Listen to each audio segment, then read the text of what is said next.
Agora, 2023, estou completando 40 anos que eu comecei a viver, ganhar dinheiro do mundo digital. Eu trabalhei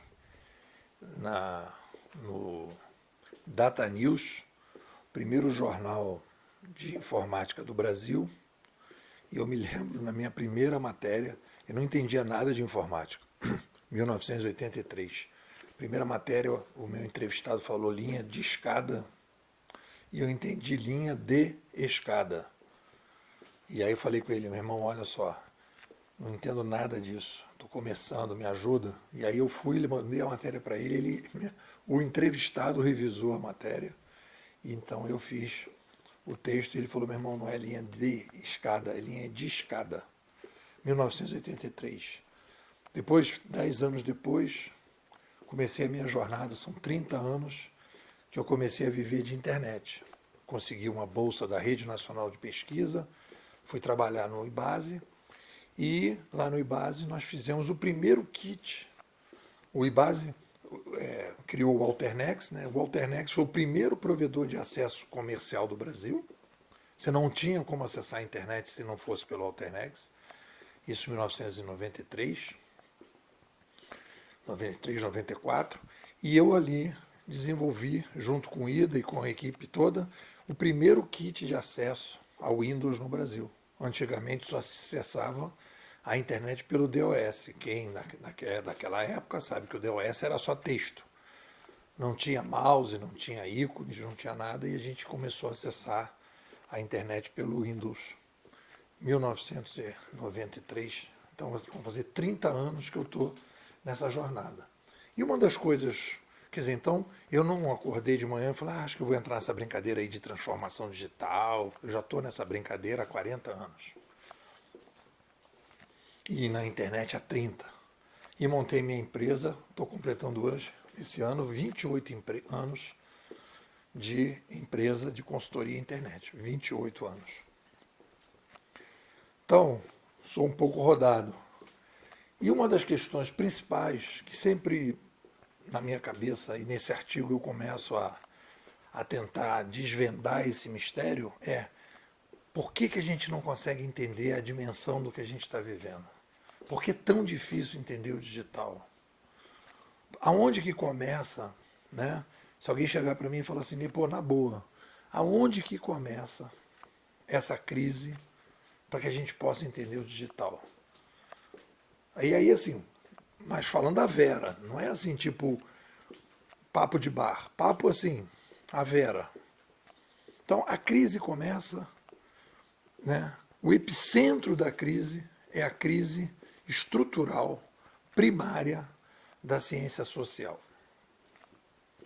Se alguém perguntar, fala assim, vem cá, por que a gente não está entendendo o digital? Perguntar isso para você, você diz, olha, o Nepô lá no artigo, lá atrás, disse que era a crise da ciência social. O que é ciência social? E aí eu nesse artigo aqui, eu faço essa brincadeira, né, já fiz isso aqui outras vezes, que as pessoas chamam de ciências humanas e ciências exatas. Isso é ruim. Não é bom, essa divisão não é boa. Porque o que nós temos, todas as ciências são humanas. Eu coloco aqui uma frase, né? Os elefantes não fazem ciência. Para a gente dizer que existem ciências humanas e não humanas. Os elefantes não fazem ciência. Os marcianos não fazem ciência. Quem faz ciência é o Sapiens. Então toda a ciência é humana. Toda a ciência, porque dá a impressão que a ciência humana é um ser humano que faz. As outras ciências são pessoas não humanas. E aí dá aquele status nas ciências exatas. São ciências assim que não dá para questionar. As ciências humanas é essa coisa menor que dá para a gente questionar. As ciências exatas não, elas são exatas. Olha só como é que tem um preconceito aí nesse processo. Então a gente está falando de ciências sociais e ciências não sociais, todas feitas pelos seres humanos. Então a gente tem ciências não. O estudo dos buracos negros é um estudo, é uma ciência não social. Os buracos negros não estão nem aí para o ser humano, para os sapiens. Né? O estudo dos furacões, o estudo dos maremotos, o estudo das tsunamis, isso tudo é não social. O estudo dos golfinhos, não social. E social é tudo que tem a ver com o Sapiens. O estudo é a ciência social. E qual é a crise, né? Pô, dentro da ciência social, existe um epicentro, que é a ciência social, em que a gente responde duas perguntas nessa primeira sala. Então a gente tem assim, imagina você está entrando dentro de um hotel, digamos assim, aí na recepção do hotel tem lá ciência social, ciência não social. Você vai falar sobre o buraco negro, você vai falar sobre o ser humano. Ah, o ser humano aqui, ó, entra aqui para esse lado aqui. Aí tu entra lá. Aí na primeira sala que você entra, né, tem lá, ciência social. Beleza, é a primeira sala. Então nessa sala precisa discutir duas questões. Se não discutir essas duas questões, não dá para ir para as outras. Quais são as questões? Quem somos? Quem é o Sapiens? Quais são as nossas características que nos diferenciam das outras espécies e que nos identificam como nós mesmos? Quem somos? E depois, como é que nós caminhamos na jornada de sobrevivência? Essa é a conversa da ciência social, nessa primeira sala. A partir do momento que você responde essas perguntas, você vai entrar nas perguntas secundárias, nas subciências sociais. Aonde está a administração, onde está a educação, onde está o direito, onde está a política, onde está a psicologia. Aí são subsalas. Então, se você responder alguma coisa nessa primeira sala, isso necessariamente vai ter um efeito bola de neve nas outras salas. Então, nessa primeira sala, que é a sala principal, a resposta que nós temos, quem somos, né? E como nós avançamos na história, está faltando McLuhan, que diz, quando muda a mídia, muda a sociedade.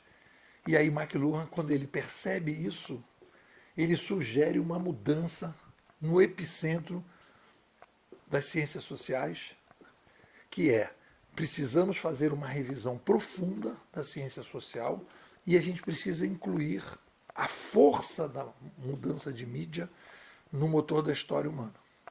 Enquanto isso não for feito, a gente terá uma crise, nós temos uma crise da ciência social, que por sua vez nos leva à crise nas subciências sociais, onde está a administração, onde estão os negócios e onde está tudo que as pessoas estão, a educação, a psicologia, tudo que a gente quer entender está com problema porque a gente precisa voltar para aquela sala principal para depois voltar nas salas secundárias, que eu chamei nesse artigo de efeito bola de neve.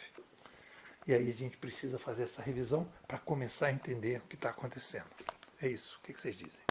Se você tem um perfil inquieto, demanda de visão consistente de cenário de médio e longo prazo, gosta de lógica e não desse mimimi que está aí no mercado, tem disciplina para escutar 19 minutos de áudio todos os dias, quer mais aprender do que aparecer, a Bimodais me parece ser um espaço de aprendizado inovador que é bem a tua cara. Veja aí o depoimento de quem está por aqui e já há bastante tempo. Thomas Rock, líder de prática de consultoria em cloud. A Bimodais me deu um choque de realidade. Viviane Laporte, empreendedora. A Bimodais consegue me explicar o porquê das coisas. Tereza Rodrigues, gameóloga na prática. A Bimodais é o respaldo teórico para toda a minha prática educacional inovadora.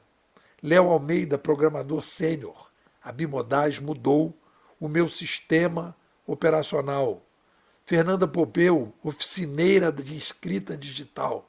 A Bimodais me dá lastro para entender o digital. Estamos começando o nosso 5º ano, a 9ª imersão de janeiro a julho de 2023. Você vai ter acesso ao material mais consistente no Brasil sobre ciência da inovação. Estou te convidando. Apenas R$ 700 no Pix.